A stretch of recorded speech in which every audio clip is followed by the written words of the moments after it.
Mas Adi, akhirnya kan muncul pertanyaan di publik, kenapa kemudian kok tiga menteri ini bergabungnya ke PAN, bukan ke Gerindra begitu, yang menjadi motor penggerak utama di koalisi Indonesia Maju ini? Anda menangkap analisnya bagaimana itu? Ya, saya kira ini soal bagaimana mutualisme interesting. Jadi ada titik temu kepentingan politik bersama yang bisa dikompromikan. Sepertinya partai-partai, termasuk PAN misalnya, ini mendapatkan berkah secara politik ya, ketika ada tiga menteri bergabung di dalamnya.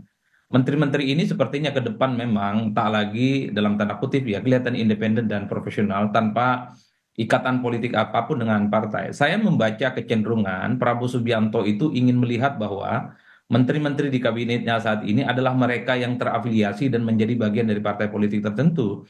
Sehingga komitmen kemudian kerjasama termasuk evaluasinya itu bukan didasarkan atas profesionalisme tanpa misalnya kaitannya dengan partai politik.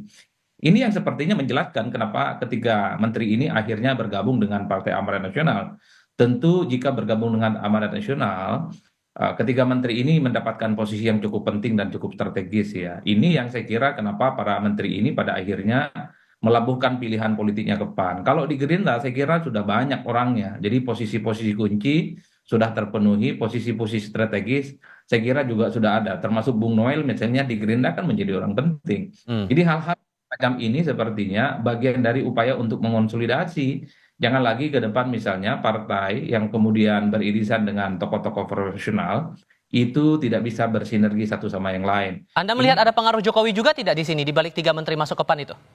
ya bagi saya Jokowi itu sudah masa lalu Hmm. dan tak ada kaitannya dengan di masa yang akan datang. Bahwa misalnya ada komunikasi dengan Pak Jokowi ya, tapi saya kira ketiga partai ini ketika memutuskan untuk bergabung dengan partai ini kan sebagai upaya bahwa politik mereka ke depan itu akan dikaitkan dengan Partai Amanat Nasional. Ini yang saya kira memang menjadi guidance dan semacam portofolio politik baru di masanya Pak Prabowo Subianto, bahwa partai-partai, maksud saya adalah menteri yang dari kalangan proporsional harus mengidentifikasi dan bahkan harus menjadi bagian dari partai politik tertentu sehingga kerjasama politik dan evaluasinya itu nyaman, Mas.